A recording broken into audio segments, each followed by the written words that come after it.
The war on Iran has begun. Where it ends and what's ahead for the United States remains unclear at this hour. U.S. Central Command, which oversees our military operations in the Middle East, announcing early this morning that now 4 U.S. service members have been killed. That's up from 3 yesterday, 1 service member succumbing to his or her injuries. Just a short time ago, President Trump gave an interview to the New York Post where he did not rule out potentially sending U.S. ground troops into Iran. The president saying, quote, "I don't have the yips with respect to boots on the ground, like every president says.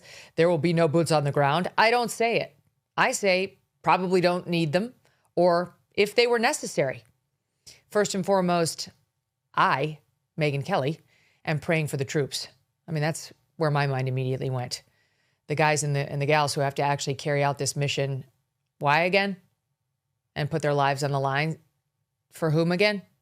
Are the ones who are on my mind, and I prayed for them mightily yesterday and the day before, and I hope you have and will continue to as well. Look, there are massive divisions over what we've done here, and people are going to change their minds over the coming days and weeks, one way or the other. But my own feeling is no one should have to die for a foreign country. I don't think those 4 service members died for the United States. I think they died for Iran or for Israel. I think I understand how this helps Iran perfectly well. I get it. I mean, I hope. Long term, we'll see. But they seem rather jubilant. 80% of the country does not support the Ayatollah. He was a terrible, terrible man. No one's crying that he's dead. No normal person. But our government's job is not to look out for Iran or for Israel. It's to look out for us. And this feels very much, to me, like it is clearly Israel's war. Mark Levin wanted it. It's his war. Ben Shapiro, Lindsey Graham, Miriam Adelson. That's obvious. They're the ones who've been pushing us into this. But in case you had any doubt whatsoever, the Washington Post is reporting it explicitly this morning. Explicitly. About why we did what we did and when we did it. In the briefing on Tuesday for the Gang of Eight, which consists of the leaders of the House, the Senate, and each chamber's intel committees, Secretary of State Marco Rubio indicated to lawmakers that the mission's timing and goals were shaped by the fact that Israel was going to attack with or without the United States, according to a person familiar with the outreach to lawmakers. So the only debate that seemed to be remaining was whether the U.S. would launch in concert with Israel or if the U.S. would wait until Iran retaliated on U.S. military targets in the region and then engage.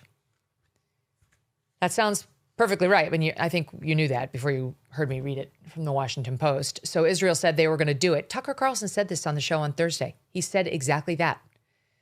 And sure enough, that was the position that we were in. And it would explain perfectly why President Trump seems to be having so much difficulty clearly defining why we are doing this. I mean, I don't know about you, but I have found the explanations lacking. I woke up on Saturday morning like the rest of you to his videotaped announcement where he was wearing the hat, did not walk away with a clear understanding of what we're doing. It was restatements of things we've known for years. Yeah, we hate Iran. They hate us too. We've known that. Why are we doing this now? What is the catalyst? Obviously, President Trump does not want to say we did it because of Israel. What he said instead was, quote, "Our objective is to defend the American people." Okay, so far that sounds good. Why do we need defending? By eliminating imminent threats, he said, from the Iranian regime. Okay, we're under imminent threat now. What is it? What's the imminent threat from the Iranian regime? We saw CNN's Scott Jennings, who's always talking with the administration, parroting this over the weekend, posting on X, quote, "Senior Trump admin officials telling me that credible intel indicated Iran planned preemptive missile strikes against U.S. military targets in the region and against civilian targets as well. Failure to act would have resulted in mass U.S. casualties." Does that make any sense to you?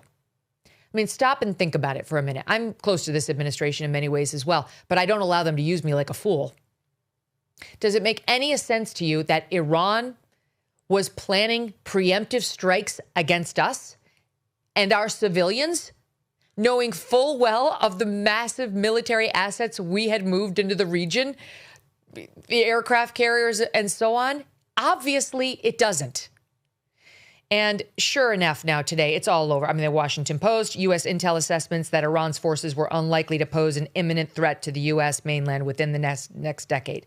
Okay, again, the attack came despite U.S. intel assessments that Iran's forces were unlikely to pose an immediate threat to the U.S. mainland within the next decade. And beyond that, CNN and Reuters report that Trump administration officials on Sunday acknowledged in closed-door briefings with congressional staff to whom they're obligated to brief, to speak and give their intel, quote, there was no intelligence suggesting Iran planned to attack U.S. forces first or to strike our bases in the Middle East. Okay, so there was no indication of an imminent attack. I don't know why Trump said that other than to try to justify the actions. But now we've heard it from several different reporting centers that there was none on the homeland, there was none on our outposts, there was none on our forces, and there was none on our bases in the Middle East. President Trump cited a long list after that of terrible things that Iran has done to the United States or its forces over the years, dating back to when I was 8. Okay, so I mean, I realized the 1979 taking of the hostages for 444 days was bad, but like literally, I was in 3rd grade, and it seems like why now? Why now? Why, when we are so fatigued with Middle East war, would we be retaliating against them now?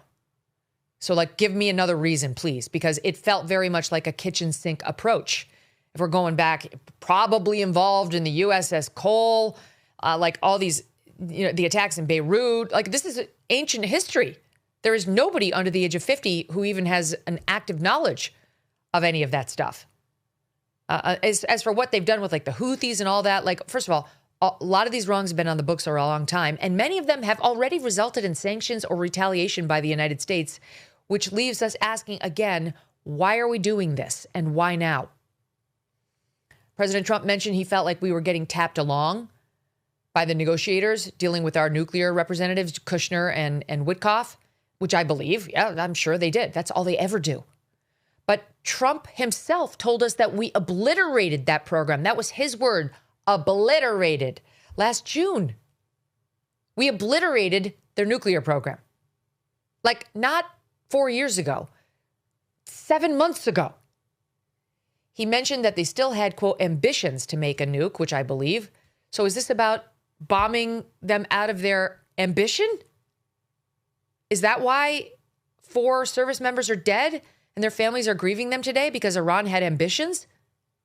That can't be it. I don't understand fully what's going on here. I do believe Trump doesn't want to get us into another forever war. And I believe he wouldn't willingly submit to quagmire. In his mind, he thinks he can do this. He's been all over the board on the timing of it too, but generally he's saying 4 weeks or so, and he thinks we can do enough damage to them over the course of 4 weeks that we can achieve what? Again, I don't know. Is that going to bomb them out of their ambition? We don't know who's taking over. The Ayatollah's dead. Again, it's a great thing. Nobody would, it's like finding out that somebody like Hitler has died. There's only one correct response. Yay. But, regime change wars and taking out another country's leader is full of danger too. Reportedly, there were family members of the Ayatollah that were also killed. There was at least one report that also a granddaughter of his. I pray for the Trump family. I don't want anything to happen to them. And we increase the risk of that with this behavior. He's already, Trump said he tried to kill me twice. I got him first. So, clearly Trump believed the reports that the Iranians were planning on murdering him, assassinating him. There has been some speculation that they were actually behind a thwarted attack, not any of the ones that we actually know about, like the one in Butler or the one on his golf course, but another. So I get it. I got him before he got me. Okay. Maybe you can make the case for like one targeted bombing of the Ayatollah if that's what we wanted to do. But this is well beyond that. We're going to be there for a month. We've taken out 40 plus members of the regime. What are we going to do about all the other members of the regime? Because right now Trump is saying we think they're going to put down their arms, the Iranian Revolutionary Guard members, which is the most vicious group they have over there, and join with the Iranian patriots in the streets, he said. They are? Based on what? because they were literally shooting the Iranian protesters in the face a couple of weeks ago. I've got serious doubts about what we're doing.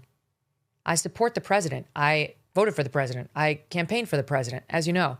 But that doesn't mean, and being a conservative or being a Trump supporter or being part of MAGA does not mean you have to accept another Middle East war without questions. And anybody who tells you that can suck it. There's nothing unpatriotic or unsupportive of one's conservatism or general adherence to MAGA type principles to say, I would like to be better convinced that this is worth the sacrifice of American blood and treasure. That's where I am. That's where a lot of people are. Think about this. In 2006, $20,000 equaled roughly 33 ounces of gold at spot price. Okay, $20,000 got you 33 ounces. At today's prices, those 33 ounces would be worth about $165,000. That would have been a very good investment. And that's why so many smart Americans do diversify a portion of their savings into precious metals. They're thinking about what's going to happen in the next 20 years. And it's also why you should consider buying gold from Birch Gold Group. For thousands of years, gold has been a store of wealth. And today, it is a crucial part of any balanced strategy. Even better, Birch Gold can help you convert an existing IRA or 401k into a tax-sheltered retirement account in gold. All you have to do is text MK to the number 989898, and that will give you a free info kit on gold. There's no obligation. It's just useful information from which you can make a decision. With an A+ rating with the Better Business Bureau and tens of thousands of happy customers, let Birch Gold help you diversify with gold. Now that's peace of mind. Again, text MK to 989898 today.